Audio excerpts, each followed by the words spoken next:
Obviously, away a Ghana Statistical Service penning pa opening Professor Samuel Kobna enim and yetin in Kanene Kumasi Technical University and on Ghana Madeshe Kasaya Naningina a inflation baby or minor Yaba Bidru and an obo bosokakra edichrayen. Yanko Ghana embarrassable jamu. Sawuko Ghana embarrassable jamua ye wabedwa hudu pi ene woho. Baku eye de hwe ahodenne na afenso amnamdwuma ho nsam na titirane e de masa abadwaku no ono anesa ye ebuakwa south mrasebedwane yewa Samuel atachia na e kasai ene da bra sa abadwaku no mrasebedwafo mpanifo na ewo mu ne ade no ano omo friends mtrofo enhyamudie na no mo na yewura atachia e de atodwa etrese sesia ne ye hunu sesia no se enyankwa efrikane mampani John Dramani Mahama se enyawo nso a efri wono a efri se na abreso no ana ode nhihye bi egu akwamu a sa je anatua nhihye ya wode baaye no amwa wo mai kura ekasusuro femfenam na yentie se de osi church nsemu. So they put together a very powerful document on the 15th day of March 2021, and I want to read an important statement which is contained at page 3 of the document. I've told you that I can release it to you, and then if you want to read it. I quote with your kind permission. In 2018, excess generation capacity contracted under take or pay PPAs cost the government 320 million in capacity charges, estimated to increase to 620 million annually with the addition of new plants in 2019. These unused supply charges are one of the most significant sources of financial strain on the sector. I beg to repeat this. These unused supply charges are one of the most significant sources of financial strain on the sector. Cumulative net sector debt was 2.7 billion in 2018, with 30% payable to the private sector. This sum is equivalent to 33% of the government's 2018 tax revenue, highlighting the scale of the financial. The government was forced to issue 2 series of bonds totaling 1.6 billion in 2017 and 2018 to pay 50% of the legacy debt owed to several energy sector actors, including various banks, VRA, ECG, the Northern Electricity Distribution Company, unresolved, and the sector's total shortfalls are projected to accumulate to 12.5 billion by 2023. So, ladies and gentlemen, these are not inventions of a political party. These are raw data that I crave your indulgence as the fourth estate of the realm to look at critically. Yewra atachia amananso ho a osane ba fom kakra ya wo kire mu se MPP aban aban a ono kata na niti a ekwa akire no hu ade ekwa akire yie pa ne sa ye nti de kane mampani John Dramani Mahama ahonde ne atra ye wototo papa so hwe ameridi wo hwe nkrata ekomu ene se de wosima oman no ebo ekasusuro no a $510 million no a no kurani na eha adwenti aban we wode niema pa ebegu akwan mu. It's also underway to downsize invoices raised for payment by ECG. We are not out of the doldrums yet. We are still romancing these power producers to come to terms with the new reality. The government is negotiating that strongly. Currently, the renegotiation has led to significant reduction in invoices from AXA and the Senate plants. Renegotiation with Sen Power, Amandi, Car Power, and Sonon Asogli will soon close. with significant benefits to the people of Ghana. I conclude. The Nana Akufo-Addo-led government is very much aware of the critical role the energy sector plays in the economy of Ghana and is focused on addressing the challenges. Government would therefore not yet, let me read it well, government would therefore not yield to distractions from the NDC. Ladies and gentlemen, what are we saying? There is no government that will not inherit trouble. The take or pay is an inherited trouble. No dispute about it. Any ya etwagu ye one ne Abuakwa South Brasebedwane Yeru Samuel Atachia. Yademo free mraswege fiem na yademo akokua yo ho nsensem na opani bi no bo Ghana mampani na na adudan Akufo do watchman PC be ma boda na abemo mpanimfo ekokose ne ekoso wo ye koko ekuemu no se aban na ntinani ahwe na otwitwi nani se panimbo ne bia wo informabo no VIP bus mu no akopɛ ho asɛm wanka yede ne saa ɛno wodo saa na ase wo my Ghana chesisi kasem ne ye bibia wo se ene aban atena honom na gadamsefo tua no mu twitwa kokogu ade ya wo mo ekwa kudi galamse honom na saade no a ekoso no so ede abamubuo pa abre kokokuafo a kokokuya no enya kono sesei emma ekuafo no bio enti wo srema mpani na nadodan Akufo do wachima pese be ma boda ene ne soafo a wo hwekwa yo ho nsensem se ba bia ne ma ekeka kɔ e kokokuya ni mu no so wantenani ahwe no ntutu won na mo ende ne kire ya de ne saa ena mfaso a efri yam pontembre so ticha kwa bota bre so a na me kwa afia ko big guest na me ye guest SP honum ye nya de free koko so no na hwere na galamse no so no yankwa akonya bibia amfa mfiri ho opani oya president eda concern Cocoa Farmers Association of Ghana Nana Obadie Pambo Boating Bunsu and on a Sompa FM in some cheerful din coma what is Sakukobowi and Mamma Penny Akufo-Addo na Bamum Penny for. Say, over the Econa, ye for Bruni Becca be the silent suicide. Now, silent suicide, no more than one. If you try a cocoa, you go kakra, abra, Ghana buying Catano, Ehumuye, and we're Hunukana, on fine yesterday. If we say report to the door, I had the Akonona, if you say, be a benefit to match your margin at the Abasso. A Timiashe.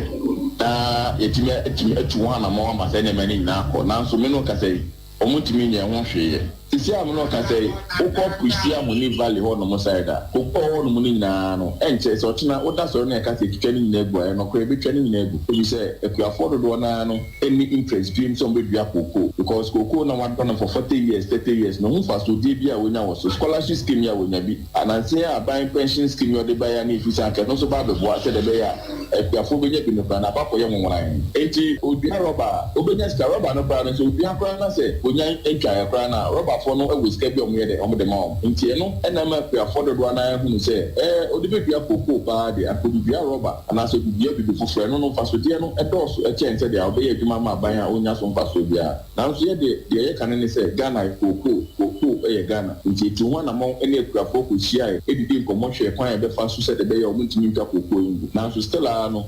ye de egusu de na akuafo no asem no na titi ana kwakwa ye de ne kakra ebinum twa na etwabuo e na kakra na aka no so na ye de yegusu a ye bo ho ban ukọ a friend is saying Western North and also the same thing koko a edu ne mpani fie so a eso o mote kra no dodo na se o betwani nyina egu upim e wo dwabo so mantem ne de keka aka ho a nsase a o mudu bia koko de me no ka se galamse ajiafa kakra na aka no so no asai anwe ne se ubia hwe wo so enye de enye yi we any serious issue ho over Eastern region here ya eye kesuma ntemu ade so ne de keka aka ho na ke twa koko o mu nyina egu de bia roba koko di ne de nye ne ntwe ne de keka aka ho nti this is what is really happening e wo Ghana ya ka da koko bode enya ade o mu de akuafo ye trumu globia o mu fie nti se pepepe na beba no nti na ye yan sema ye de tu akuafo na nim se sese ya no eye tamana Dr. Frida photo e wo so no ye de koto nani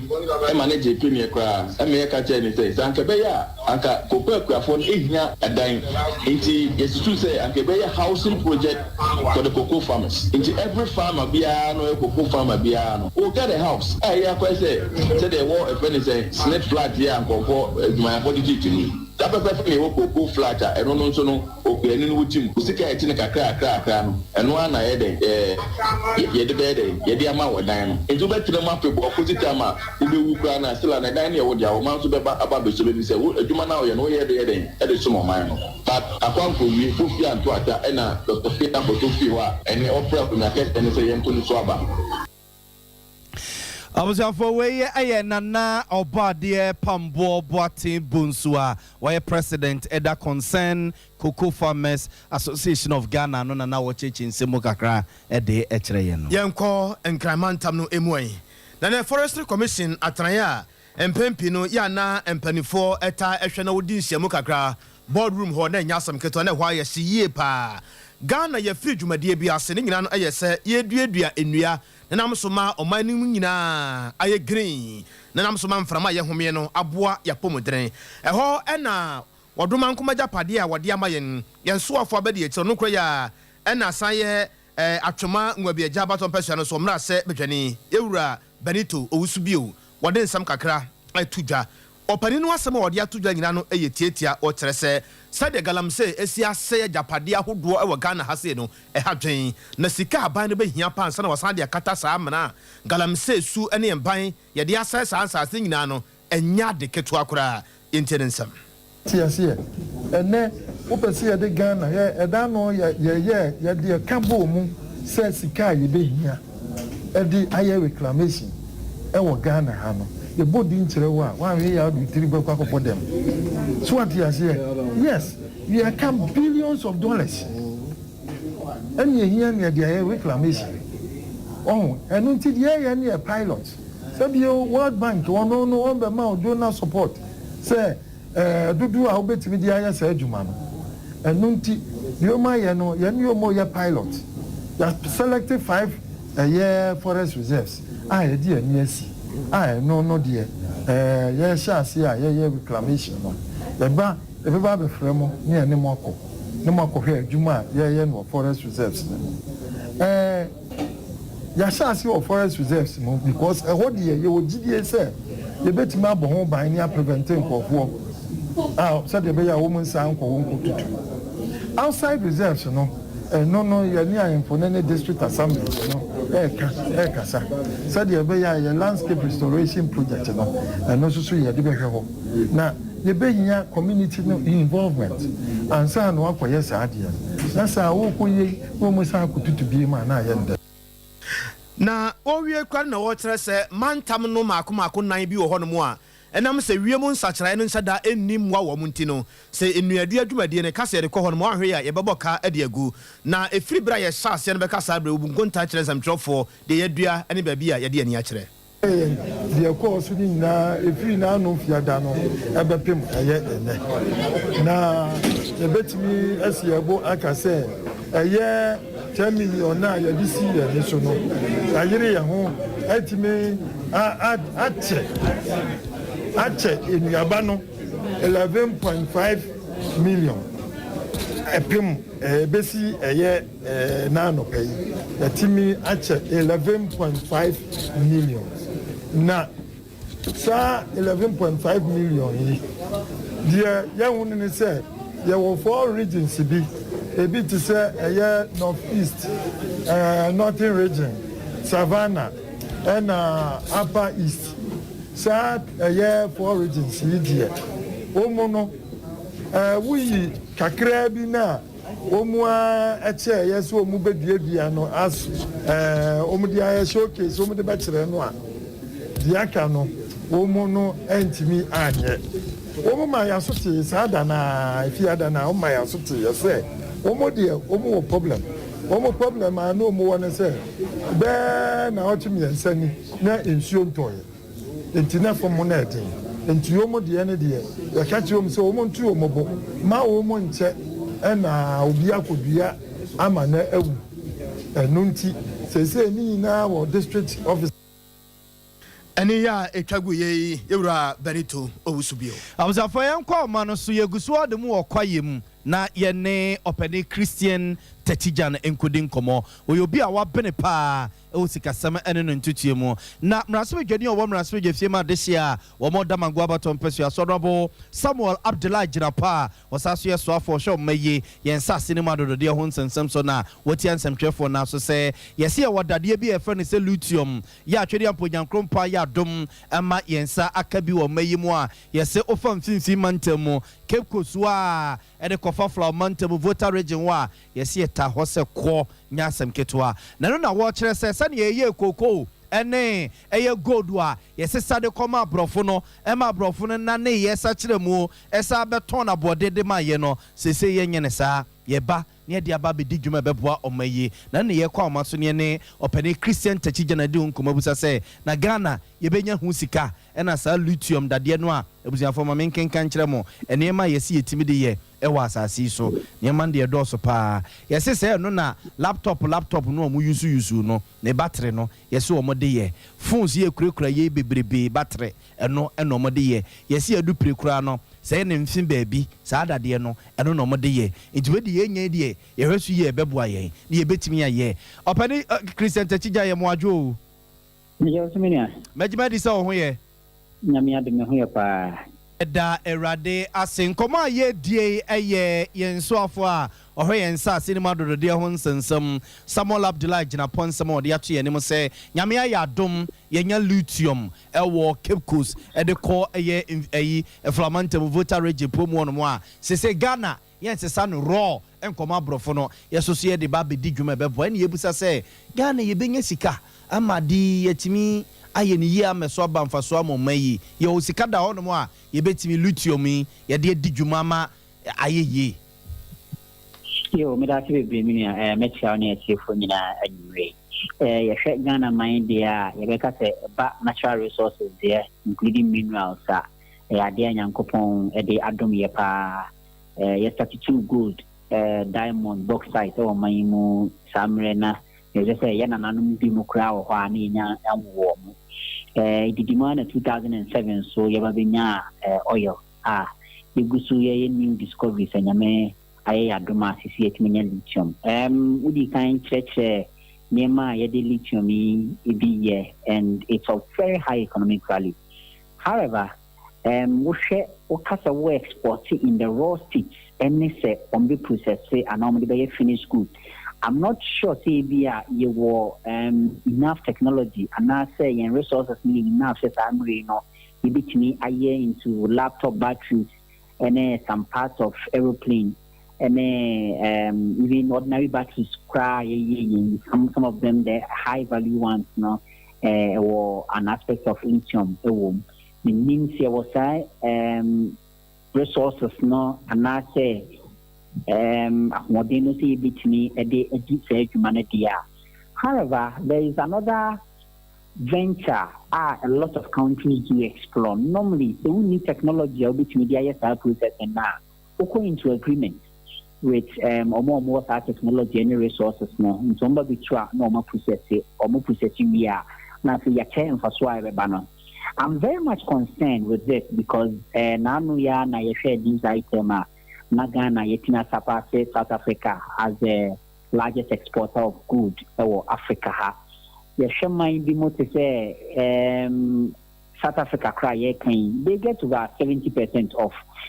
resources now or mutu ewo but Ghana acquire gold no proceeds not only 7%. I know ye ohamu chichemu and Sompa I have very little. Into gold no we only get 7% of the proceeds. But even gold, oil and ye discover the negotiation no, we not only 17%, that is 17. Countries which is in Nigeria almost 32 gold and even Equatorial Guinea almost 32 oil and also they get over 50%. Exactly no, we 51%. I mean I they are a bomb. It is a new resource I will process into finished product they are. Now I say you're going to partnership with more technology no and I said the resources so meet me about the mining no at their mining it's not process there. And negotiation with them no it has to be apt. So so that enkonkoye to say gold they are negotiating only 7%, any oil are negotiating just 17% no. Enya dia e was ropa na me feel say it me that negotiation no mo ba no mo ye Samine no mayen no mutimi san process here not just say human yedinya e wo man mu anipa bebre benya adwani bia taxes are as in corporate taxes and so benya free omo ho no so ya dia e beboa yen pa plus proceeds no so e ho ne hia me ye pass it me proper negotiation so benya very high percentage na etimi aboa yen na eno na amanfo bi kan se ne yesese na ayede a na se lithium metal no se ebo wo ho na sika wo mu a boys na che se ne yenni galamse ne ntem na yentu gala ne ntem na nke no so no yentinsi mu se ne Ghana boys ya na nka ya yemfa nwe ho ana no de emwa ye sa kwa no so ho enya de beboa because it has the risk levels no was so lithium was some chemical components their exposure to the body non kwa very risky. It needs to be controlled. Into how the anyade will be a bit me a quarter. Well, they just imagine idea it's the battery. Even acid coil pono nipa tini ko ho saying na sa chemical no the chemical composition no was so say exposure to the body no very very dangerous. Into area it mean free illegal mining no more enko eno no so kwa koye eno so ho galamse anyade adopoa nipa bi antini enko. Ina we dey free lithium nkomo no ho kakra na memfa nko na no Bank of Ghana pen for krata bi omode ba bonten say unse so ahye ne nso na nsen a obetese yese ekuo bi aba no mo online so opebosia ne hia ne so okuta Ghana card ye na wo koso nko bank bi a ho ne yakokase bi a kofa o ma men na wo fasewa bra no media agiramu ni ade surety ni wan sem bi anim e hono ma picking kranesen Bank of Ghana ebo Ghana for kokose sa online sem no a amanfo de mama bosia no dodo no a eni tumi krata enti ebeya womo enyai ma womo ye ne so mo beba ne kra na no online ne sa no Bank of Ghana betima ba ne sa ma na yeye so na ato ne internet you eno wote so na wo ye na de obede no aba ne yes, Specialized Deposit Taking Act, I know your Bank of Ghana Act 921 2016, I think. Yeah, 2016, you know. And idea a Bank of Ghana, Aquina, say, supervise and regulating all financial institutions of Ghana, say, banking sector, I am a non-bank financial institution, Biano. Inti sa dwumadi no a top Bank of Ghana for now so pepepe na I keep saying the Bank of Ghana Banking Supervision Department no resources saying me omo anani padodo saying omo a omo dey supervision we na e show monsa enyame won say we no age omo nsem normally no anko we bisu apex body to say o Micro Credit Association of Ghana say ya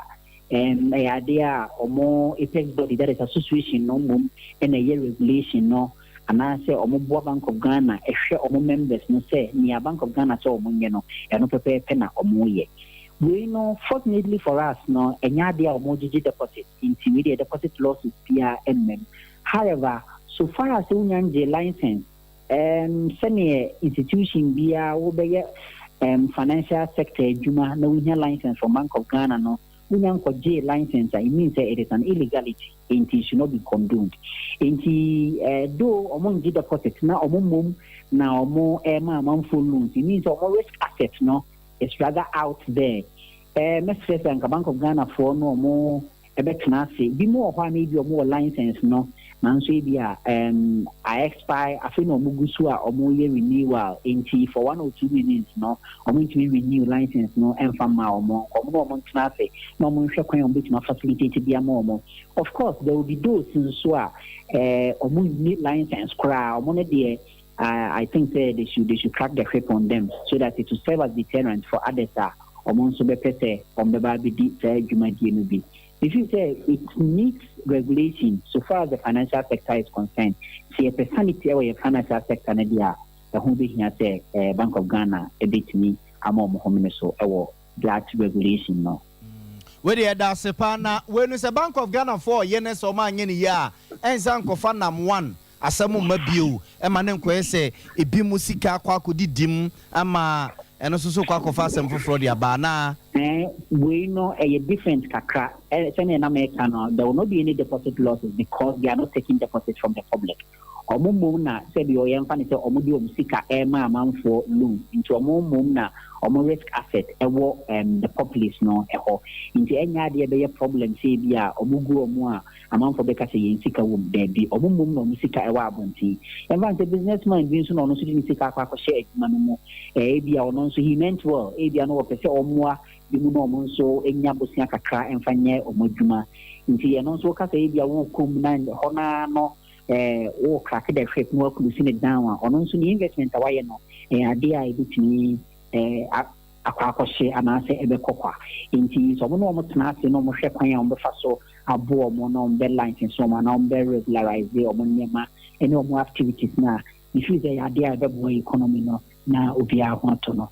obani da se pa no ada je anwumre bibia ni na bro so a ye be sa ba epine obi onyame nhyira wo Abuzafo we your penny Christian Techija ne yekone ne kokodin komo no yobi a wabene pa e wo sika semne ne ntote ho ye kwanya ni mu ye kai mo say ye live e wo Facebook and na YouTube no so ye adwuma wote ye nka e wo bono apoye ene ne mpatamu a Sompa 90.7 oba sunwa ne bono and afa so hafo ne mpatamu ho nyina so a Sompa 98.9 ye nyina ne aka bomu a ye den sam no bro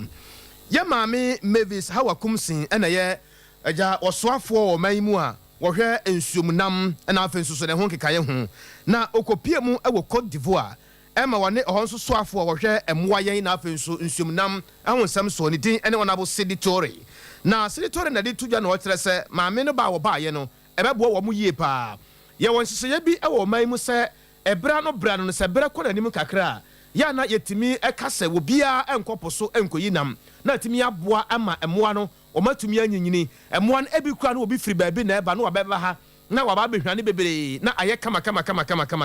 ne nyina nso eyade a ebetumi aboa moa no na yenya dodo na ne science de Ghana eye no omukɔ Livu so omne Ghana be ka bom na omso timi aye bi pepepe na eno na maame eba afie no wa friends am twofo se mommrai na yeni nkomo kakra na mentie sade niema esi ekoyie pa maame de nsam to nsam twofo nim ekere se bere okɔ Livu no wakodi nkomo bebre na Ghana nso ye no be ka bom a eba ya adwuma no. The scientific working groups have recommended that the close season should be implemented between the months of July and September,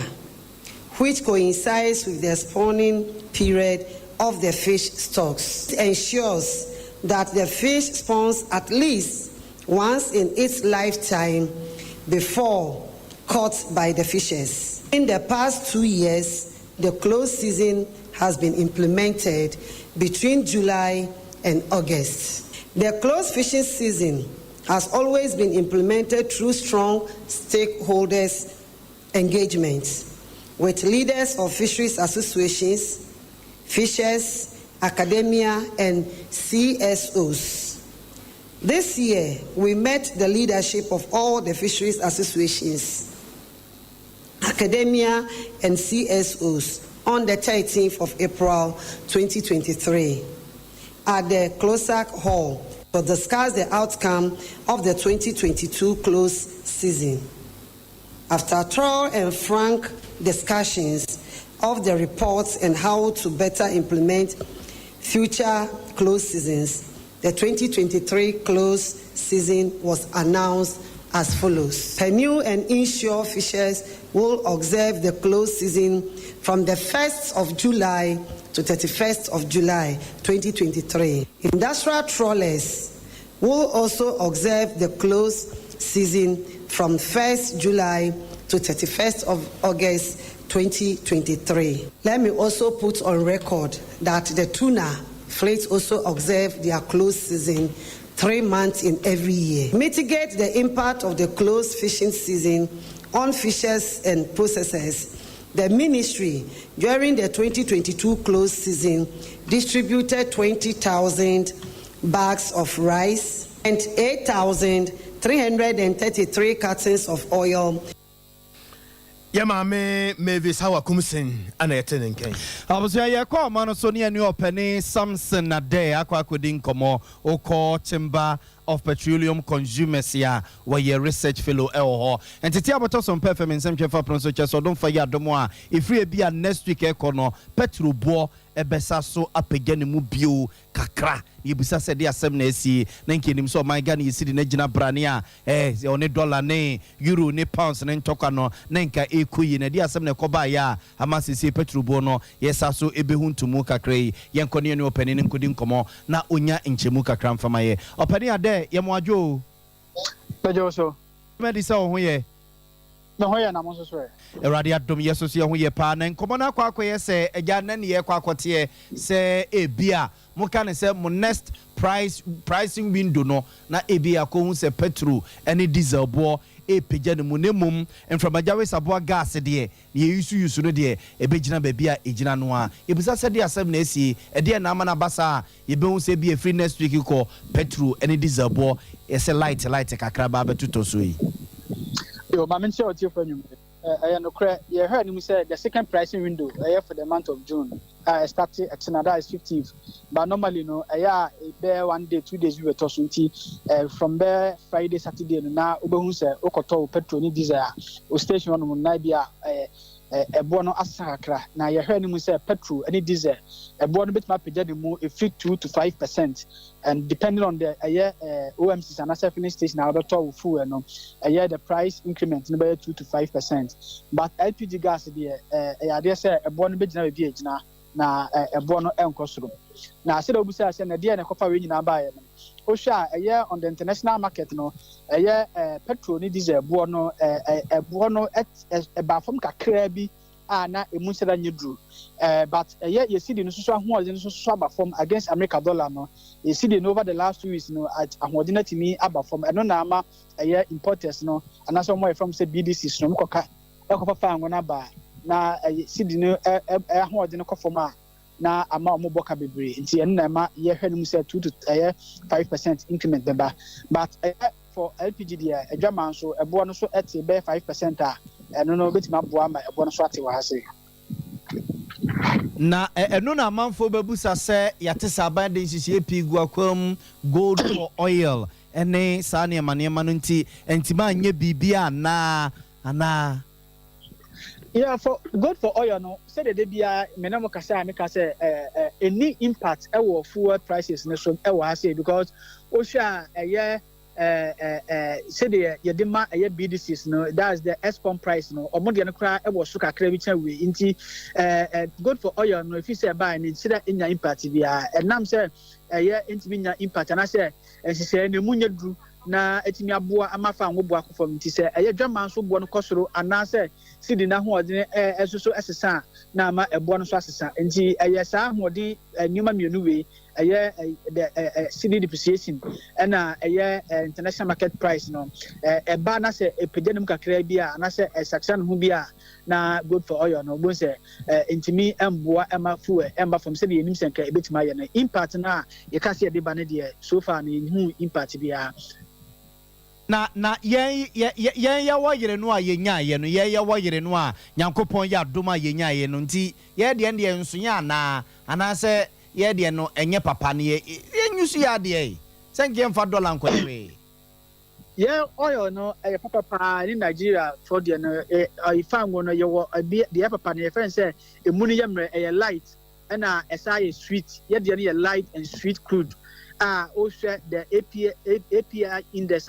and also a number 34-35 papa na the tian say ye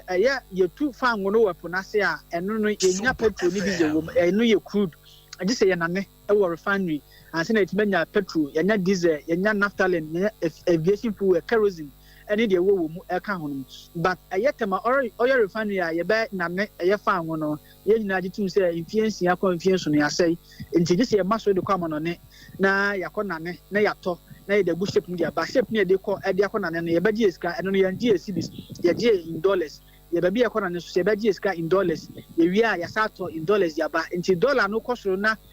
dollars mu na dollar na ho de so kosoro no na ma ebo no ye fan say export price ye wi a ye de bibia so so ye de be ma ya to no na ama no so akosoro nti wo de ma BDCs na omo so di less margin akra omo de be so no na ama ebo no so mu akosoro nti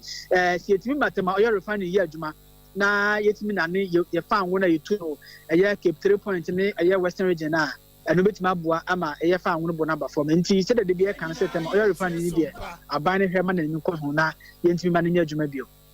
opani ye da sepa ne enne enchechira wo de ama ye bibia ne e be sa ba onche bio nyame nhyira wo Observe way openi Samson Ade wo call Chamber of Petroleum Consumers here busuya we research fellow hono na nwumre wo de yakusuku kakra wo petro ho no na mayenko koforedua emra na yenko di enkomobi na de yate ene se yenuanom police assistant for ya ba ko ho akere no pa na eye de ade a won panin pa eye owura set tachibuaten papa erade asomdwe nkan Papa na apɔ mo te sɛn Nyankopɔn adom bibia bɔkɔ na me gidi sɛ mo nso mo ne mo atiefo mo bia ho ba ko ho akyere ne yie pa na ɛkɔba ne sɛn deɛ tie ne sɛ ɔnyɛ community police a currently ɔyɛ adwuma na emom no ɔne police a adwuma agyae na deɛ kɔba ne sɛ ne ho abɔn nipa bɔne sɛ ma yɛ sɛ korɔ no sɛm bi a na de ewo na ne se sa suban a wada edi no anase asi no enye ade a yebojo so anase yesoso ewo man mu se obi emfa mranhye ne nsem anase obi ade da ho a obi enkonkofa ewo kro no ekwan so enti yenua no enye obi a obi so adwuma mu de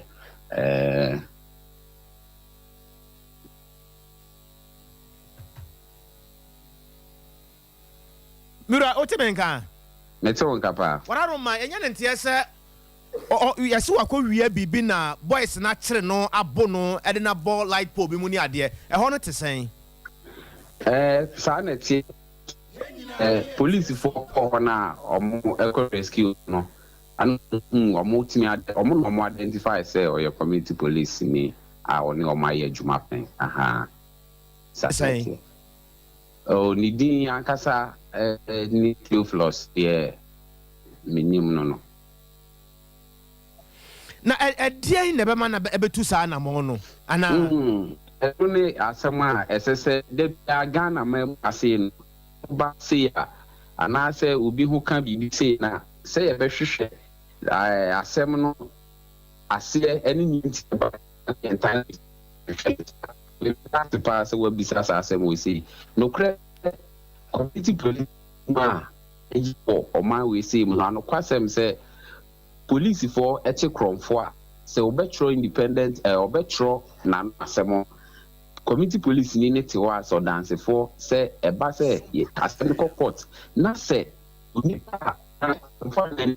for no kase ade a oyeye no wan kan sa ono nso akugina ho no mo ni adance e de ama police ni a oye investigation particular is community police for police office eye adwuma no nti se ba se krono 73 se we na kwaye na 70 die ye beye ne se ye be bisa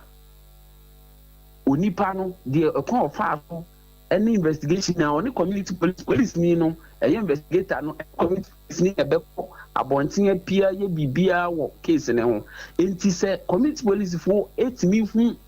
senia kronobo ekwan eso ne ade ekoso a obetimi ase bibia free mu enti de ya na ye kan na ne se mpanifo emma community police fo no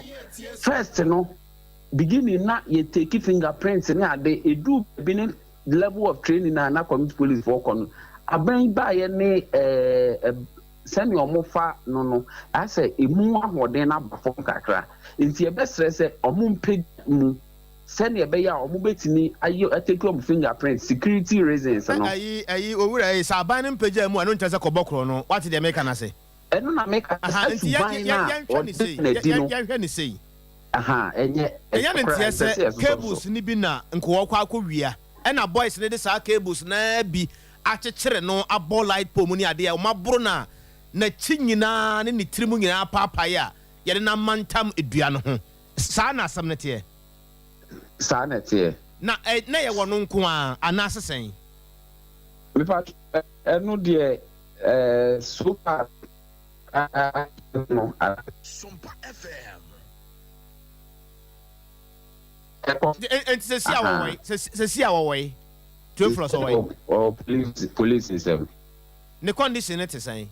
Oh, yeah. Mo ben no one president. Mo ben no what team can be big kakra atu na numtu kakra chiro. Sisi de intenen ndi nkomo. Yeah, one can be bia mpo mamonte ye. Eya nte say Paul na wo foro ye no kura na no ano mo chichire no wo mu no sa nete. Mbacho sa nete. Na branche ni bodu pa fi say picture ya ye hwe ni ade yi de. Ekwa ho pe. No kwasem say te babia Ghana akudu no.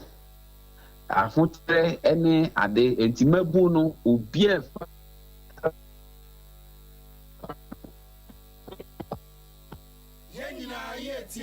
Ora set. Mira set. Opani set. Oh. Come here say menya opani set. If say o kan say me nanka mabusa ne mu yie pa say ba bi ahoche na koduru no. Me wasem bi busa nanka menya no anka be me de yie pa. Say ahoche na koduru ba bi a ya kosoja lai na ko bokro no wo ho na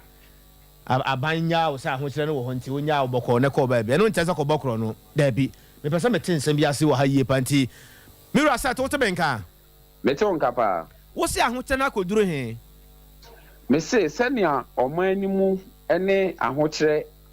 akodu ewo youth no abrabo mu a adwuma me se community police adwuma we se no adwuma adu ba bi a ye se bra station na betena se onko ba bi a ye hwe ya yede ma obi a ohwe emra so anase o enforce law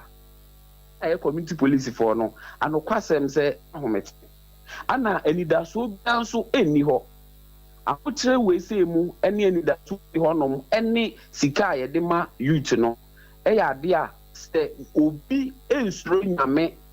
se obi ensuro ne ho ansonso ne ho kwan bi so a obekwa akoye nipa bonesem ya akoso yi we no mira set ye ora set yes sir messages are ba me phone so no nyina no onsem o kan listeners no send message de ba eno bi na me pese me buso asa mo se me musa wo se de wunua no ye no o condemn anase bia o defend me say de wa ye no eye ade a eye kura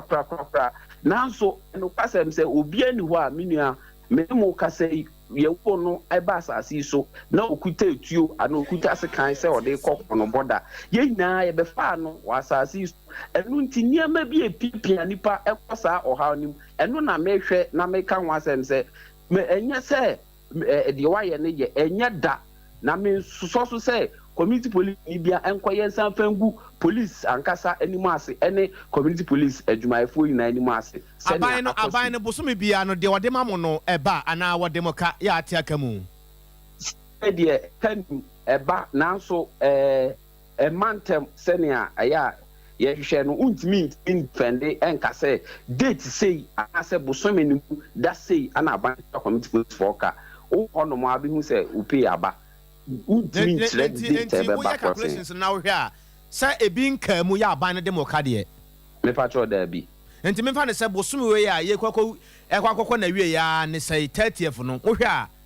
say wo benya o calculations no right pa wo hwe a wo tua nka be brebe wo hwe a me patro say mitimi ka pa de ana me trofo me nka date aban tua and no community is be ho a betimi even penny for kra ni ho a from on be say stay ni tu amofra neta ebi abosome ne so timi pa ho na wotwe na wotwe mienu etimi ene abosome mienu timi ka bom eba epu me p eta bom na eba ye but this month ya na modu kakra pacho ye hwe senia enema ekona no kwase ma you be lord fair sika no you be lord fair a odefo ekọ adwumam pani pa ko kan sa asem no kire me na me repo pa o si na we dey say lord fair na afi aya repo sem we dey say lord fair o asem ne mu oya o obani me fa ne say ye be 1 to be 10 ana mfimfino ba na say ye 1 to 10 Say we say 1 to 10 saying sika na nkasa de me mpese wo betu de fi se wakatua de me ma wo mfa nto dwa e wo radio so sa mpese me busa se me mfa de se bia e free 1 Ghana cedi kosi be 10 cedis no wo hwa e semfimfini wo ba bia na e bro sa ewo asie kra obeka se be ye 3 cd yeah anokwasem enya de a ehye nkran ana no kanipa bebre ekosa situations see mu enye de ye pe no me right boy no wo yere Chefros wo yere onu akasa de owo Koforidia me tell say wo yere me pacho mi timini ni nkomo mbisa na sa na emom no anokwasem se abrantie sa de ontimi ntina hokwa ntu de wo hwe sa ketua we see ne yes so say na wo hwe aketua we see ne ene abrabo we see ya eden pa nti ye stress ye kotua repa se 24 ehwe no munye bibi fa ho because even me no ka say ntukwan akọ performance so aba unim se akatuasem a police ankasa akatuasem a enkoyie e na akofa sa police din bone e wo sika didie mu nsem a ye keka fa police wina aba Ghana ha sei eno kwase ne se wo hwe aman wodo so a police na ama o man ni nyina yeyi na me team new team na mo kasa bibi about ye petrol ne ehun sem obi ekoye bibi na se ye police kwachini sisi ya onipa dasani ba bigina honom aba be catch say munyai no munyai na order from above sa order from above na ewo police force na ma police adwuma entumi ni no eno na akowie sei enti se ye betua obi kaye na say obi obomra ho ban ana se o enforce law pa si etua kaye a ankoma we si yebetimi akoye ni pa enti bosome pa no reset san pa nanka opese aban de ma obia community police no san pa na opese aban de ma obia metimi aka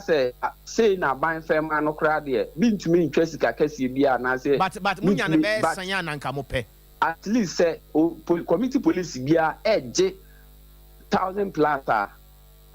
no guarantee say obi nya bone efie bia mensa wo na so ebetimi asustain sa amofra we say kakra because baby scan no send ya kekan no me years back na 400 Ghana kakra bi na abeka ho close to 40% na abeka ho the news there men can is 440% abeka ho scan enye ade a eso anikura itimi boa youth na eye sajuma no era kafra enyina ye nhyade na ebeye yie why that I say ora set tachibuaten president ma community policing assistant na ya semorade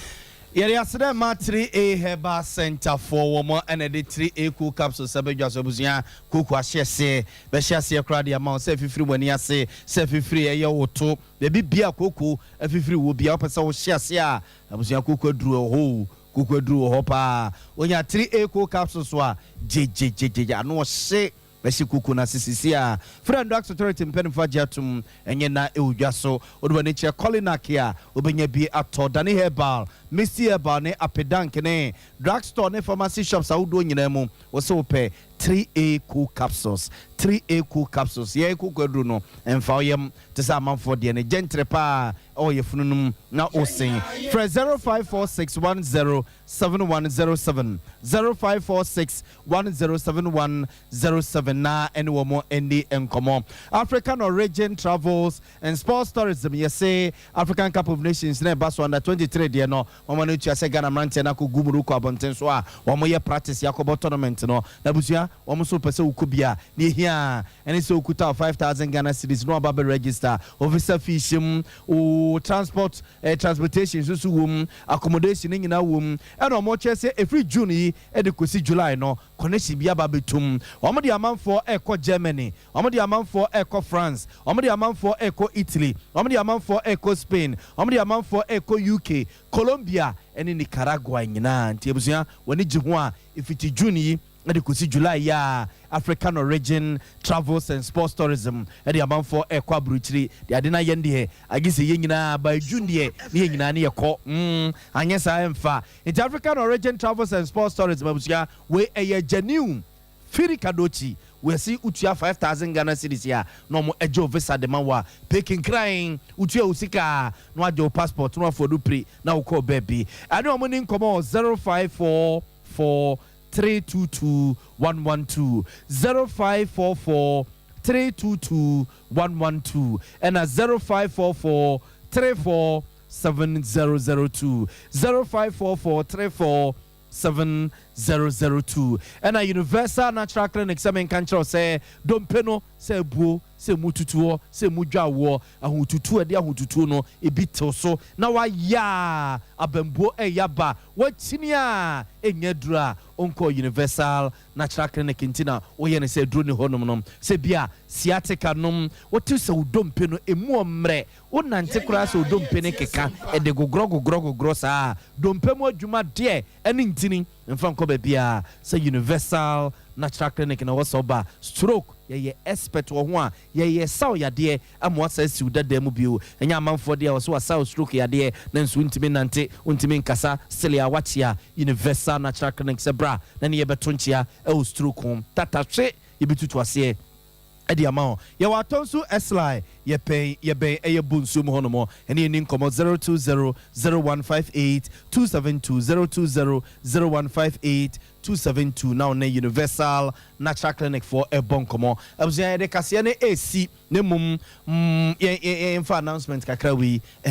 enso so ne enso so ya branch ba ko ofia ha say a passenger room self container obenya ne toilet ye no nya ne bathroom no nya ne kitchen so ewum no nya bi ewo new swame ene swame num ene anomanje empatase takwa mekru eni akukọ sepese eni abreponum eni ne mpotemu a enkrani beje ho pa ne hojo wompene ho asem ntifie wafo no momwayen se uobi a no afre telephone number isisi a 0247 932324 0247 932324 abuzia yere kase no asi yene yeso manyumre na ya obo amalibi aboga nyumre mene nana kwabena kese yadama sema monity adesia production team boy echidom kuku avronike jando akosia somo ya grace ene ba bedunum ene taye che asante ebo benedict so no ena nsem no osemu ma ya be bia wo bia no enwumre yitimi ba ye ababe somo eko ba gesisi mpremu upipia tum na afi kufuri na pamfo esum na ne me papa Bishop Justice Ajimendia Christ Healing Chapel of Openi ena enwumre me manager akoba piatum bema ba ko pa wo fia ne obia ye ba bia eye ba nya ne obi kan yeti enu an ko ba tiprimu